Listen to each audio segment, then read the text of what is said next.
Hi, and welcome to Happy Fisherman Adventures.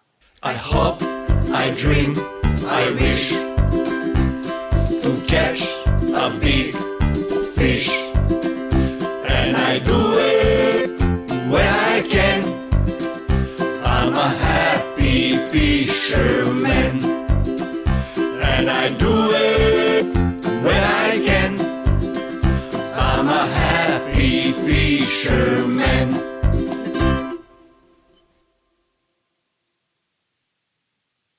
What a busy week we had. But we managed to take Missy and Molly to the beach, let them play a little bit, introduce them to the water. We also managed to get some fishing done. And we were special guests at Poseidon Angling Club, which you're going to see later on in the episode. And that was an amazing night. But let's start the video with Hannah. Well, we did some fishing. We went to Mud Island. We got some garfish. We got slimy mackerel. We were targeting gummy shark, but we didn't get any. And then we came back to Queenscliff and got some big King George whiting. So let's watch the first video. New day, new adventure. This time we're launching at Queenscliff, and here we met with our friend Mark. Mark's mission today was to go and get some calamari first, and when the toys start to move, he's gonna try to get some King George whiting. With us today we had Hannah, and our mission was to go to Mud Island and try and get some gummy shark and, if possible, some garfish. On our way out, we saw the rescue boat, and actually he was towing in one of our friends. And I have to say kudos to these guys because they always there for us. One thing I can say about today, we were blessed with the weather. The water was unbelievable, it was like a mirror. And we were on our way to Pinay's Channel, where we're gonna meet up with Will, and as I said before, we're gonna try for some gummy shark. Everything else is just a bonus. As we approached our spot, there was heaps of boats around. They were fishing a little bit shallow on 6 to 8 meters of water, obviously trying for squid and King George whiting. In the meantime, Will came next to us and we start fishing. Before you realize, we start getting flathead after flathead. I didn't even have a chance to set up the cameras. Hannah was bringing fish after fish. When this happens, you need to have your sinker off the bottom a minimum meter or two, whether we're targeting yuccas, or if you want slimy mackerel, have it halfway down. So we are in about 11 meters of water, so just drop it 5 to 6 meters under the boat, and then you're gonna start getting slimy mackerel. The big rods that we were targeting gummy sharks, unfortunately you have to cast them and they're gonna be on the bottom. And they're gonna get a lot of, bencher sharks, pole jackson sharks, skates like diamond ray, stingrays, but also great gummy sharks. While we were waiting for gummy sharks, Mima and Hannah were smashing slimy mackerel left, right and center.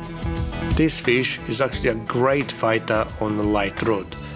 Once you bring him closer to the boat, they do those circles like tuna does.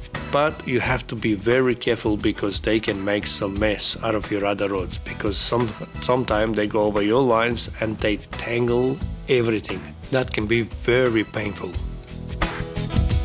As you can see today, we were lucky. The girls were smashing them, they were bringing them very quick up the surface and in the boat, so we didn't have a tangling problem. But in next shot you can see they can actually tangle themselves into your own rig. So they smack the tail in your leader and they get so stuck, that's ridiculous. It's impossible to get them off. So Mima and Hannah had to spend about 5 minutes to untangle that fish. I did drop my Seaview Seeker to the bottom, and yeah, there was not much there, nothing to actually brag about it.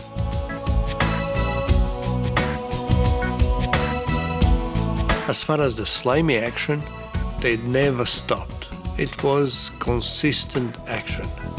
And I did change my bait on the big rods, obviously, very often. And I put fresh slimy on it, I put everything that we had, squid, you name it. But the big rods did not play the game today.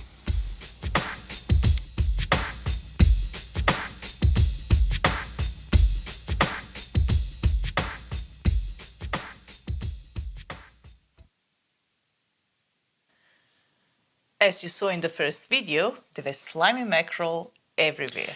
Which is not a bad thing. The bay is healthy, and we mentioned before, and I'm going to mention again, whoever can eat slimy mackerel is the healthiest fish to eat. It's one of those fish that you can't cultivate. It has to be fresh, and it's the richest in omega-3. So, but it makes a good, great bait. So let's watch the next video. Well, in this video you can see how crazy the slimy mackerel went. We had no rest at all. Girls didn't sit down for 2 minutes, but they didn't mind. They loved it, they were joking, they were laughing. It was fun. On the other side, Will was doing exactly the same thing. He was catching slimy mackerel, he was putting up with a lot of flathead as well, but no gummy. We could not get a gummy and there was no sign of a gummy shark anywhere. Even our friend Ange was here and he was fishing about 400 meters away from us and they were not successful. So it is one of those days. Unfortunately, we can't help it. But the slimies kept us busy. As you can see, girls were catching them left, right and center and they loved it. It's fun. It's actually fun to catch them on light gear and yeah, you should be trying that anytime you're out there. A simple paternoster rig with just a bit of pilchard on it and you drop it just about 3 to 5 meters under the boat and it works all the time, every time. On our Seaview Explorer on the bottom, all we could see is an odd flathead. So it's not that we were doing something wrong, there was no gummies in the area. Slimy mackerel was coming up from both sides of the boat and it was like pluck a duck. Unreal. There were so many of them around, it's just unbelievable. Again, if you can eat oily fish, this is your best omega-3 source. It's actually the healthiest fish you can eat. It's slimy mackerel. Then finally one of the big rods took off, but unfortunately all it was a bencher shark.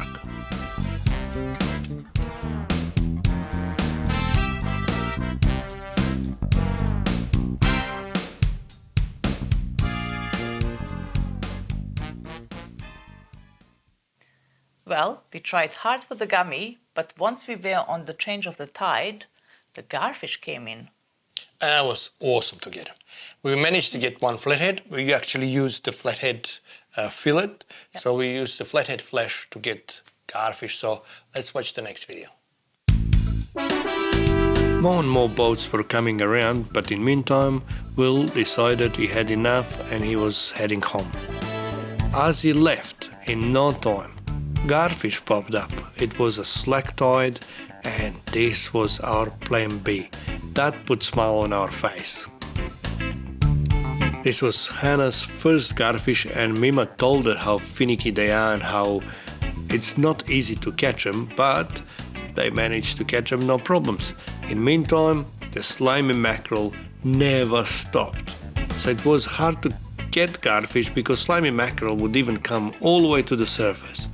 Garfish, when we target, you actually target them just about half a meter under the surface. The bait we used for garfish today was flathead. So we had the flathead, we filleted, and a small cube, like how can I explain, like a matchstick head. Just a piece of meat of flathead, put on the little hook, long shank hook, and that was it. We were getting them like not tomorrow. We didn't use float because when you use float and the water's moving, it tends to bring your bait and your hooks straight on top of the water. So what we were doing, just putting a little sinker, drop it down, and yes, we were getting them no problems. What you just seen, Hannah got 2 slimy mackerel on a garfish setup. So small long shank hooks, they didn't care. Small piece of flathead, they didn't care. They just took anything that we served. Unfortunately, we had to put up with them, but in meantime we did manage quite a few garfish, and as you can see here, they were not that big, but they were just nice size. Garfish is definitely everybody's favorite fish to eat. They don't need much preparation, and just flatten them down with a rolling pin, salt, pepper, bit of flour, put them in the oil, and Bob's your uncle. It was funny that Mima was explaining Hannah how fiddly they are, how they're not easy to actually hook and that, but Hannah was bringing them out like no tomorrow. They were coming left, right and center. Mima actually took a break for 2 minutes, but then she actually filmed a little bit, she took some photos, and then back. She was back on the actual road and catching more garfish. Oh, definitely. At one stage for about 20 minutes, all we got is garfish after garfish. Somehow the slime is backed off and we were getting garfish left, right and center.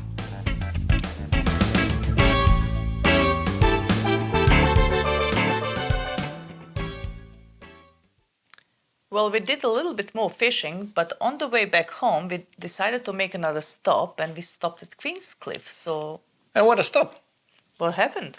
We stopped at Queenscliff, obviously towards Swan Bay in the grass beds there, 4 meters depth, and the water was really pumping. It was roaring. We had to use bigger singers to start with, and we managed some beautiful King George white. Not many, we managed a dozen, but they're all big fish. Let's watch the next video. As the tide turned, some of the big rods start to work. First we got a nice gurnet, then, well you know, banjo shark again.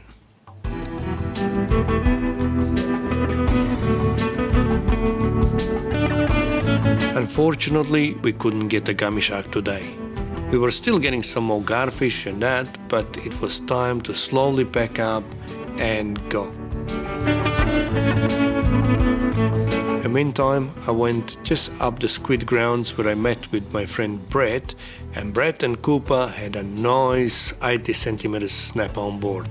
They are fishing Mount Martha, and guess what? They were quite successful. Same time, Hannah was with Jake on the phone, telling him how many fish we got, and yeah, we had lots of fun so far. I had a bit of a chat with Brett, and then we were on our way back to Queenscliff. We decided to stop at the grass beds there and try for some King George whiting.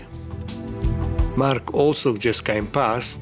He actually was at Mud Island, got some nice squid, then he went past St. Leonard's, and over there they got some nice King George whiting.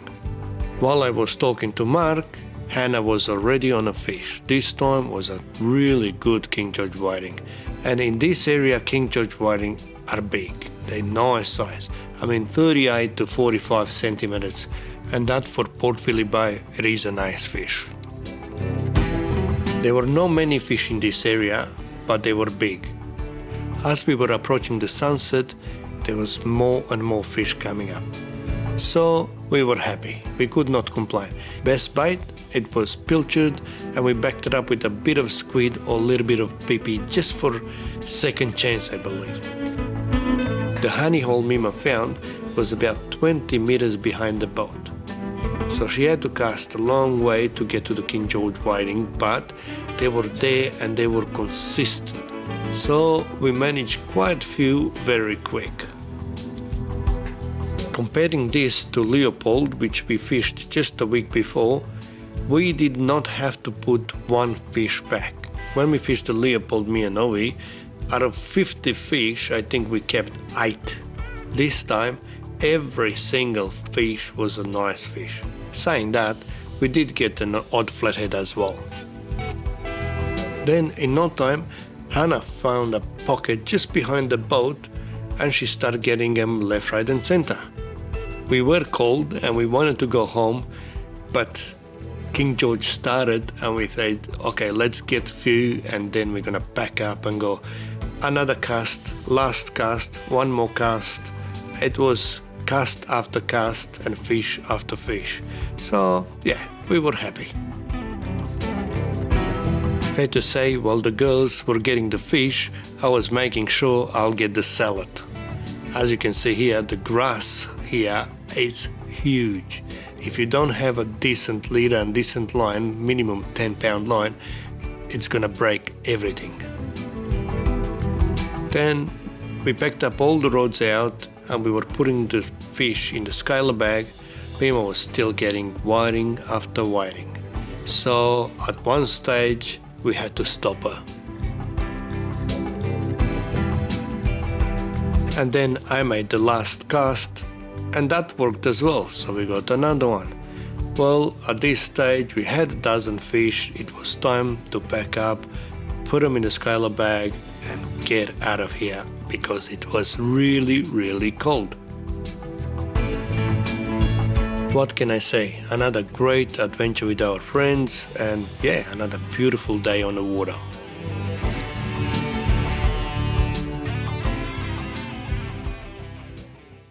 Well, as we mentioned at the beginning, we ended up doing a community event on Monday evening. We went to the Poseidon Fishing Club at Oakley, and what a great night it was. The kids got involved and everybody ended up having fun.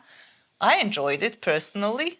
I thought it was a great night. So Well, we had the boys from Heinz Santa and John himself say that it was a great evening with everybody singing, clapping, a lot of information. We showed our Seaview gadget, we showed our King George whiting rigs and everything we use for King George, and we were talking tuna. Also, Matt from Dumbia said, what a great bunch of people. He was so welcoming. The people were so welcoming. He felt so good about it, and yeah, he really enjoyed the night. So let's watch a snippet out of this singing session, I suppose.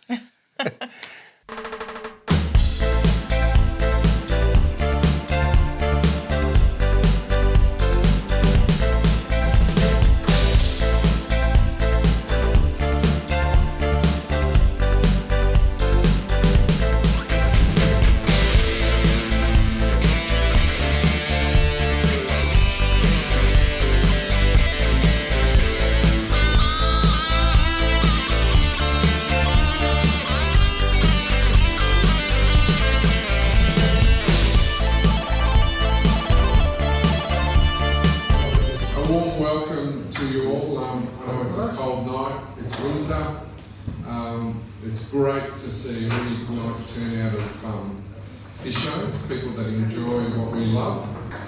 We're fortunate enough to have a wonderful speaker tonight, Libby, who will tell us all about the bread and butter fishing that we all enjoy so much, especially through these cold months. So a warm welcome to Tiggy, thank you.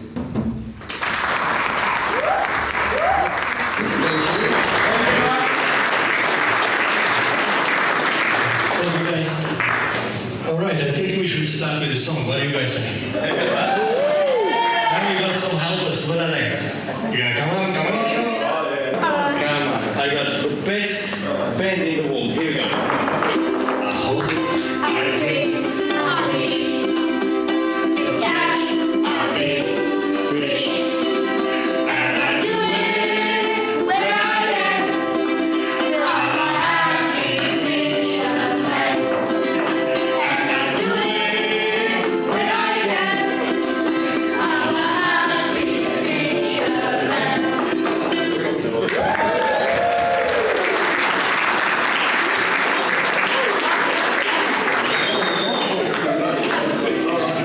If we don't sound right and Greek and you don't understand us, don't worry, we don't understand us either.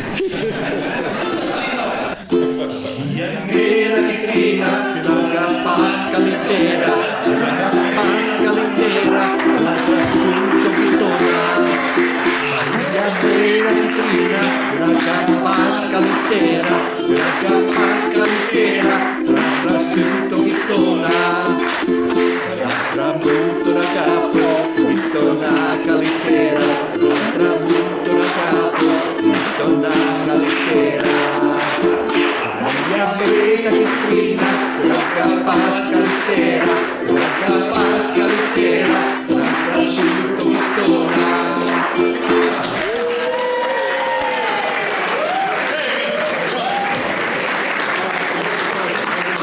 And hold on for a second. This is actually our setup. It's actually called running rig. So we got our swivel, and that's drop sinker, and that's it. Just a line, obviously the hook. They called it Westernport rig. They called it Tinganosta. Actually, this is actually one of Reddy's rigs. So he's the only one that actually makes the exact rig. So we use this in Westernport for ease. Then obviously around St. Leonard's and that's what we use. Obviously, if there is grass, sometimes Paternoster works better because they will swim above the grass and the top will get them. But 99% of the time, this is our setup. Well, it's basically, I usually cast about 10 to 15 meters behind the boat because we have a burley bucket right underneath. It attracts all the rubbish, The rubbish fish. rubbish fish. Leather jackets and puffers get attracted by the burley, so you cast behind it, find the sand patch, find the honey hole, and always have the line. As soon as I cast, I lock the reel so that I can feel the line dropping on the ground and always have tension. What we normally do, obviously, we have two of these, so two deep divers, and we'll have two skirts. The deep divers, make sure you don't send them 40, 50 meters back. They're 8 meters and 15 meters behind the boat, each side. And then the skirts, we keep them on each corner, and they go 20 meters and 30 meters. That's plenty. If they don't go, we go to something like this. A friend of mine who is actually at the moment is in hospital for the last 6 months. Dave, he was making these bus straight lures, and this is how they look. Very small. When you look at it, there is nothing to it. But we downsize. So if they don't wanna, they don't go on the tube, that's the skirt that we use. So let's finish up. I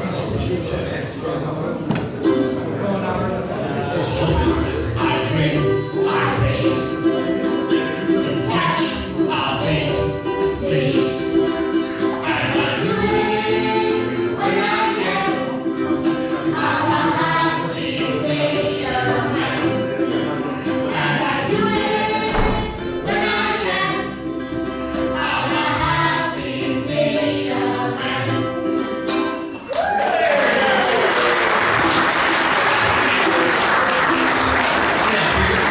For you guys not to actually go home and sing the song, can you sing it as well? Yeah. Sigo por ese putemu, nace jaro. Siempre te digo, siempre te